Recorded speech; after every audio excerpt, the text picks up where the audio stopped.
नमस्कार दोस्तों, आप सभी का स्वागत है ऑनलाइन वाला लड़का के इस नए वीडियो में। दोस्तों, हाल ही में आरआरबी एनटीपीसी ने 2025 का नोटिफिकेशन आउट किया है, जिसमें क्या है कि ग्रेजुएट लेवल और अंडर ग्रेजुएट लेवल दोनों तरीके के पोस्ट का वैकेंसी निकल कर सामने आई है। और इसका जो टोटल पोस्ट होने वाला है ये 8,850 प्लस होने वाला है। तो आज का जो वीडियो का मुख्य उद्देश्य है कि जो नए स्टूडेंट्स या जो पहली बार ये एनटीपीसी का फॉर्म फिल करने वाले हैं, तो उन लोगों को एक फुल इन्फॉर्मेशन देना कि इसके लिए एलिजिबिलिटी क्या है, इसके लिए डेट्स वगैरह इंपॉर्टेंट क्या हो सकते हैं, इसके लिए फ़ीस कितनी आपको पे करनी पड़ेगी और कौन कौन से पोस्ट के लिए आप एलिजिबल होते हो। तो दोस्तों, यहाँ पे आपको दिख रहा होगा कि ग्रेजुएट लेवल और अंडर ग्रेजुएट लेवल। तो जो नए स्टूडेंट्स हैं उनका मैं डाउट क्लियर कर देता हूँ। दोस्तों, क्या होता है कि एनटीपीसी दो तरीके का एग्जाम कंडक्ट करवाती है। एक करवाती है ग्रेजुएट लेवल और दूसरा करवाती है अंडर ग्रेजुएट लेवल। तो जैसा कि आपको यहाँ पर नाम से ही दिख रहा होगा, ग्रेजुएट और अंडर ग्रेजुएट। ग्रेजुएट का मतलब होता है कुछ ऐसे पोस्ट होते हैं जिसमें क्या है कि अगर आपने ग्रेजुएशन कर रखा है तो उस पोस्ट के लिए आप एलिजिबल होते हो। सेम ऐसे ही अंडर ग्रेजुएट का मतलब होता है कि कुछ पोस्ट होते हैं जो 12th प्लस पर होते हैं। तो अगर आपने 12th पास कर रखा है तो उस पोस्ट के लिए आप एलिजिबल हो सकते हो। तो ऐसे ही सेपरेटली दोनों पोस्टों को विभाजित किया गया है। तो आगे हम इसके बारे में पूरी तरीके से चर्चा करेंगे। तो सबसे पहले यहाँ पे हम बारी बारी से चर्चा कर लेते हैं। इसमें हमारा है ग्रेजुएट लेवल। अब आरआरबी एनटीपीसी ग्रेजुएट लेवल के लिए हम यहाँ पर जो इन्फॉर्मेशन होने वाली वो देखते हैं। तो सबसे पहले है कि अभी जो हमारा 2025 में, यानी कि अभी आप जो फॉर्म फिल करोगे 2025 वाली, जो अभी निकल कर वैकेंसी आई है, तो इसमें टोटल 5,810 वैकेंसी यानी 5810 वैकेंसी जो है वो ग्रेजुएट लेवल की निकल कर आई है। किसकी निकल कर आई है? ग्रेजुएट लेवल की 5810 वैकेंसी निकल कर आई है। तो इसमें हम कैटेगरी वाइज देख लेते हैं कि किसकी कितनी वैकेंसी है। तो जनरल की यहाँ पर अगर हम सीट की बात करें तो जनरल का जो सीट है कितना है? 2321 सीट रखा गया है। कितना सीट है? 2321 सीट यहाँ पर है। जो ईडब्ल्यूएस कैंडिडेट होंगे उनका क्या है? 602 सीट उनके लिए रखा गया है। साथ ही साथ जो हमारे ओबीसी कैंडिडेट हैं वो 1508 सीट उनके लिए दिया गया है। जो हमारे एससी कैंडिडेट हैं उनको 922 सीट और जो एससी कैंडिडेट हैं उनको 457 सीट यहाँ पर दिया गया है। तो टोटल ग्रेजुएट लेवल में कितनी सीट आई है? 5810 पोस्ट यहाँ पर निकल कर सामने आई है। ओके, अब अगला है हमारा इसके एजुकेशनल क्वालिफिकेशन। ग्रेजुएशन लेवल का जो क्या होता है? Educational qualification. तो जैसा कि मैंने आपको बताया कि जो ग्रेजुएट लेवल के स्टूडेंट्स होंगे यानी कि जिन्होंने ग्रेजुएशन अपना कंप्लीट कर रखा होगा उन्हीं को ये वही क्या होंगे? ग्रेजुएट लेवल के लिए एलिजिबल होंगे। तो यहाँ पे आपको दिख रहा होगा कि candidates having graduation degree in any stream from any recognised university college will be considered for this post. अगर आपने ग्रेजुएशन की डिग्री किसी रिकग्नाइज यूनिवर्सिटी या कॉलेज से कर रखा है तो आप क्या हो जाते हो? इस पोस्ट के लिए एलिजिबल हो जाते हो।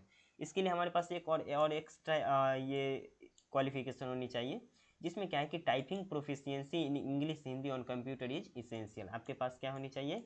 हिंदी और इंग्लिश में टाइपिंग का ज्ञान होना चाहिए, तभी आप क्या कर सकते हो? इस पोस्ट में एलिजिबल हो सकते हो। ओके, तो क्या क्या होना चाहिए? सबसे पहले तो हमारे पास ग्रेजुएशन होना चाहिए और प्लस में क्या होना चाहिए? टाइपिंग होना चाहिए। क्या होना चाहिए? टाइपिंग होना चाहिए। ओके, अब आगे है हमारा एज लिमिट। क्या है? Age limit. तो एज लिमिट हमारा 1 जनवरी 2026 तक जो मिनिमम एज हमारा होना चाहिए वो 18 वर्ष होना चाहिए। कितना होना चाहिए दोस्तों? 18 वर्ष होना चाहिए। और जो हमारा मैक्सिमम एज है वो हमारा 33 साल होना चाहिए।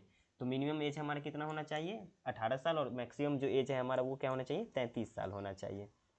अब देखिए आगे है हमारा mode of selection. Graduation level का मोड ऑफ सिलेक्शन क्या है? तो यहाँ पे आपको सबसे पहले दिख रहा होगा सीबीटी रिटेन एग्जाम। सीबीटी का मतलब होता है दोस्तों कंप्यूटर बेस्ड टेस्ट। आपका कंप्यूटर पर टेस्ट लिया जाएगा, उसी को हम सीबीटी बोलते हैं। तो आपका सबसे पहले सीबीटी रिटेन एग्जाम होगा। ये दो तरीके का दो भागों में कंडक्ट होता है। एक होता है हमारा सीबीटी 1 और दूसरा होता है हमारा सीबीटी 2। तो अगर आप सीबीटी 1 क्वालिफाई कर लेते हो तो आप सीबीटी 2 के लिए एलिजिबल हो जाते हो। तो यहीं पे आपको बताया होगा सीबीटी 1 और सीबीटी 2। अब सीबीटी 1 और सीबीटी 2 अगर आप दोनों क्वालिफाई कर ले तो उसके बाद क्या होता है? हमारा टाइपिंग टेस्ट होता है। क्या होता है? Typing test. जैसा कि आपको यहाँ पे बताया गया कि टाइपिंग प्रोफिशिएंसी आपके पास होनी चाहिए, सेम वही हमारा क्या होता है? टाइपिंग का टेस्ट होता है।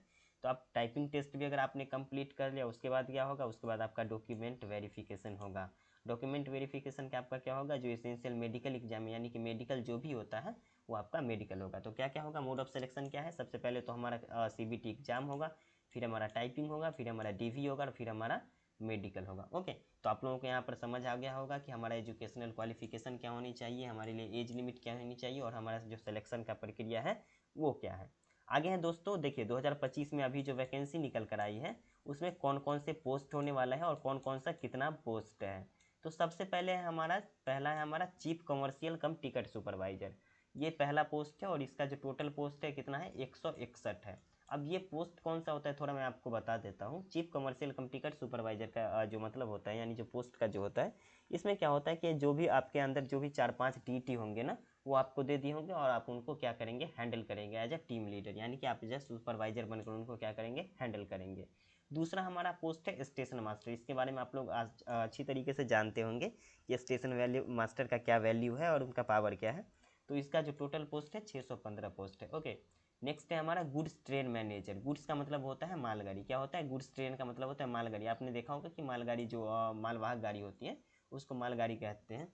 तो उसमें उनका जो मैनेजर होता है, आपने पीछे आप देखो ट्रेन, अगर आपने देखा होगा तो ट्रेन के पीछे एक डब्बा होता है, उसमें क्या होता है, एक वाइट कलर का, अगर आपने ध्यान दिया होगा तो एक बंदा खड़ा होता है, उसको हम क्या बोलते हैं, ट्रेन मैनेजर बोलते हैं। तो वही गुड्स ट्रेन मैनेजर का टोटल पोस्ट क्या है, आपको 3416 पोस्ट निकल कर सामने आए। ओके, अब यहाँ पर हमारा है जूनियर अकाउंट्स असिस्टेंट कम टाइपिस्ट है। तो क्या है, अकाउंट्स असिस्टेंट और कम टाइपिस्ट का क्या है, 921 पोस्ट आया है। ये ऑफिशियल वर्क होता है, क्लर्कियल वर्क होता है। तो ये आसानी से अगर आप आगे तैयारी वगैरह करना चाहते हो तो इसके लिए मतलब आप इसको आप प्रेफरेंस में फर्स्ट या सेकंड नंबर पर डाल सकते हो। अब तीसरा अगला है हमारा सीनियर क्लर्क कम टाइपिस्ट। ये भी हमारा ऑफिशियल वर्क होता है। ये आपको कोई भी इसमें आपका क्या होता है कि जो भी पब्लिक होती है उनका इंटरफेस डायरेक्ट आपसे नहीं होता है, ये ऑफिशियल वर्क होता है। बाकी क्या है कि अगर आप सीसीटीसी स्टेशन मास्टर वगैरह बनते हो तो थोड़ा बहुत आपका पब्लिक जो फेसिंग होता है वो होता है। लेकिन आपका ये सबसे जो आसान पोस्ट अगर इसमें बोला जाए तो जूनियर अकाउंट्स कम टाइपिस्ट और सीनियर क्लर्क कम टाइपिस्ट रखा होगा। तो सीनियर क्लर्क कम टाइपिस्ट का कितना पोस्ट है, 628 पोस्ट है। अब अगला है हमारा ट्रैफिक असिस्टेंट। ट्रैफिक असिस्टेंट का मतलब है कि जो भी सिग्नल वगैरह होते हैं वो मैनेज करते हैं। तो उसका जो टोटल पोस्ट है कितना है, 59 पोस्ट है। ओके, तो आपको यहाँ पे पोस्ट वाइज वैकेंसी मैंने बता दिया है कि सीसीटीसी का कितना है, स्टेशन मास्टर का कितना है, और ट्रेन मैनेजर का कितना है, टाइपिस्ट का कितना है, सीनियर क्लर्क का कितना है, और ये हमारा जो ट्रैफिक असिस्टेंट है इसका कितना है। आगे अब हम लोग बात कर लेते हैं। आगे हमारा इंपॉर्टेंट डेट्स देखो, 2025 में जो भी अप्लाई होने वाले हैं उसके लिए कुछ यहाँ पे इंपॉर्टेंट डेट्स रखा गया है। तो सबसे पहले क्या है कि एप्लीकेशन स्टार्ट डेट अभी क्या है कि हमारा 21 अक्टूबर यानी कि 21 अक्टूबर से हमारा जो ऑनलाइन के आवेदन की प्रक्रिया है वो स्टार्ट हो गई है। तो जो भी एलिजिबल अगर स्टूडेंट्स हो आप ऑनलाइन अप्लाई कर सकते हैं। और ऑनलाइन अप्लाई कैसे करना है इसके रिगार्डिंग मैं आप लोगों को सेपरेट वीडियो एक कल तक के लिए प्रोवाइड करवा दूंगा। तो आप उसको देखकर आसानी से फॉर्म को फिल कर सकते हो। ओके, अब हमारा है लास्ट डेट। लास्ट डेट आपका 20 नवंबर रखा गया है। फीस पेमेंट का लास्ट डेट आपको 22 नवंबर रखा गया है। आप 20 नवंबर तक अगर रजिस्ट्रेशन कर लेते हो तो 22 नवंबर तक क्या कर सकते हो, फी को पेमेंट कर सकते हो। अगला है करेक्शन एंड मॉडिफाइड फॉर्म। अब क्या होता है, बहुत सारे स्टूडेंट क्या होते हैं कि फॉर्म को गलत फिल कर देते हैं या गलती से उनसे फॉर्म फिल हो जाता है, गलत फिल हो जाता है। तो उन्होंने क्या होगा, एक मौका दिया जाता है करेक्शन का या फॉर्म को मॉडिफाइड करने का। ओके, तो इसका जो रखा गया डेट ये 23 नवंबर से 2 दिसंबर तक रखा गया है। ओके, अब एग्जाम डेट और इसके लिए एडमिट कार्ड के रिगार्डिंग आपको इन्फॉर्मेशन आगे मिल जाएगी जब भी इसके रिगार्डिंग कोई भी ऑफिशियल नोटिफिकेशन आएगी तब। अब आगे क्या है कि देखिए इसके लिए आपको कुछ एप्लीकेशन फी भी पे करना पड़ेगा। अब कितना पे करना पड़ेगा, तो जितने भी कैंडिडेट जनरल ओबीसी या ईडब्ल्यूएस से बिलोंग रखते हैं उनको 500 रुपये पे करना पड़ेगा। कितना पे करना पड़ेगा, 500 रुपये। SC ST और PH यानी कि जो भी हैंडीकैप्ड वगैरह स्टूडेंट है तो उनको कितना करना पड़ेगा, 250 रुपये। ओके, तो अपना आप जो भी कैटेगरी के हैं उस हिसाब से आपको फी पेमेंट करना पड़ेगा। और जो भी महिलाएं होती हैं, अब देखिए फीमेल जो भी है और जिस भी कैटेगरी से उनको मात्र क्या कितना पे करना पड़ेगा, 250 रुपये पे करना पड़ेगा। ओके, अब फी रिफंड। अब क्या होता है कि आरआरबी का आप एग्जाम देते हो ना, चाहे आप कोई भी एग्जाम दो आरआरबी का, जैसे ग्रुप डी हो गया, NTPC हो गया, ALP हो गया, तो उसमें क्या होता है कि आपका ना जब आप CBT फर्स्ट में यानी CBT 1 में आप पेयर होते हो यानी फर्स्ट एग्जाम आप देते हो, तो उसके बाद क्या होता है कि आपको 400 रुपये रिफंड किया जाता है जनरल कैटेगरी वाले स्टूडेंट को। ओके, तो जो भी जनरल कैटेगरी वाले स्टूडेंट होते हैं उनको कितना क्या होता है, 400 रुपये रिफंड किया जाता है। और OBC EWS SC ST और जितने भी स्टूडेंट्स होते हैं उनको 250 रुपये रिफंड मिलता है।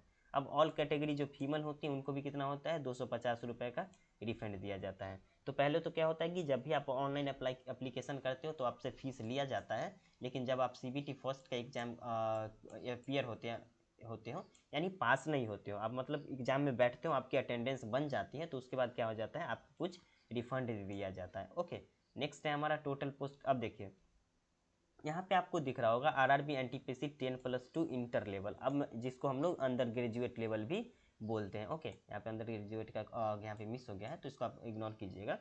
देखिए तो ग्रेजुएट लेवल का जो टोटल पोस्ट है 2025 में वाली नोटिफिकेशन में जो निकल कर आई हो कितना आई है 3050। कितना है हमारा 3050 पोस्ट टोटल निकल कर सामने आया है, जिसमें हमारा कौन कौन सा पोस्ट होता है, हमारा एक होता है कमर्शियल कम टिकट क्लर्क। यही कमर्शियल कम टिकट क्लर्क जो होता है वो सुपरवाइजर के अंदर काम करता है, जो मैंने आपको ग्रेजुएट लेवल में बताया था। ट्रेन क्लर्क वही आपको जो टीसी जो चेक टिकट चेक वगैरह करते हैं। अकाउंट क्लर्क जो कम टाइपिस्ट, जूनियर क्लर्क कम टाइपिस्ट। तो आपको ये 4 पोस्ट यहाँ पे देखने को मिल रहा है, और चारों का ये सेपरेटली यहाँ पे नहीं बताया गया कि इसका कितना पोस्ट है, कितनी सीट अलॉट की गई है, बट जो टोटल पोस्ट है वो 3050 पोस्ट है। ओके, अब आगे देख लेते हैं। अब देखिए आपका 10+2 यानी कि अंडर ग्रेजुएट लेवल यानी कि इंटर लेवल का जो होने वाला है एजुकेशनल क्वालिफिकेशन क्या होने वाला है। तो यहाँ पे आपको बताया गया है कमर्शियल कम टिकट क्लर्क और ट्रेन क्लर्क, इस दोनों पोस्ट के लिए आपके पास 10+2 इंटरमीडिएट, मतलब आप 12th पास होने चाहिए। क्या होने चाहिए, किसी बोर्ड से आपको 12th की डिग्री होनी चाहिए।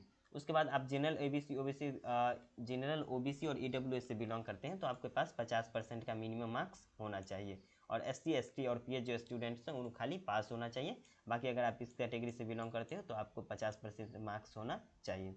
आगे हमारा अकाउंट क्लर्क कम टाइपिस्ट और जूनियर क्लर्क कम टाइपिस्ट, इस दोनों पोस्ट के लिए आपके पास क्या क्या होने चाहिए, 10+2 इंटरमीडिएट की आपके पास डिग्री होनी चाहिए। साथ ही साथ इसमें 50% अगर आप जनरल ओबीसी से बिलोंग रखते हो तो होना चाहिए, और जो एससी स्टूडेंट हैं उनको पास होनी चाहिए ओनली।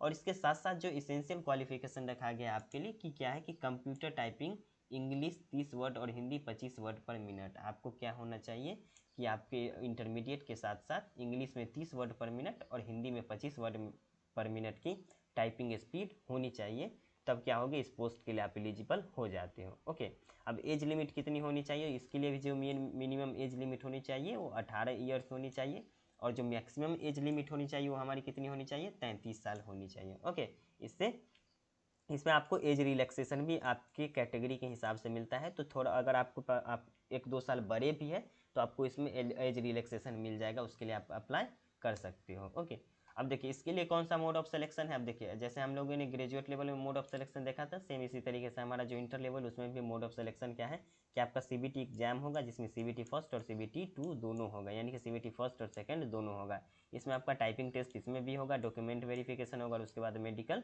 एग्जाम होगा। ओके, तो इसमें क्या होगा सीबीटी एग्जाम और टाइपिंग टेस्ट डीबी और मेडिकल। ओके, अब आगे देख लेते हैं इंपॉर्टेंट डेट इसके लिए कितना क्या होने वाला है।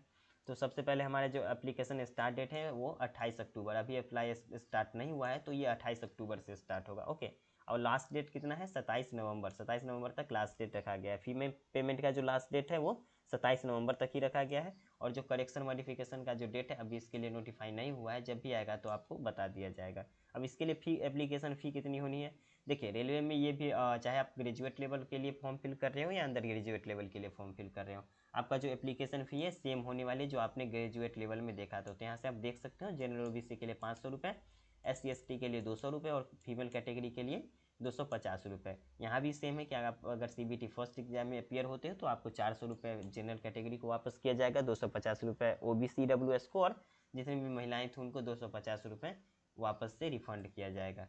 तो उम्मीद है कि आप लोगों को ये वीडियो अच्छा लगा होगा, और जो भी जैसे देखो अगर भी आप ऑनलाइन अप्लाई कैसे करना है इसके लिए मैं नेक्स्ट पार्ट में वीडियो लेकर आप लोगों के बीच आऊँगा, क्योंकि ये वीडियो काफ़ी लंबी हो चुकी थी। तो आप लोगों को उम्मीद है कि ये वीडियो अच्छा लगा होगा और जो भी जानकारी मैंने बताया होगा वो समझ आ गई होगी। तो मिलते हैं नेक्स्ट वीडियो में, तब तक के लिए जय हिंद, और चैनल को सब्सक्राइब जरूर करें। Thank you so much.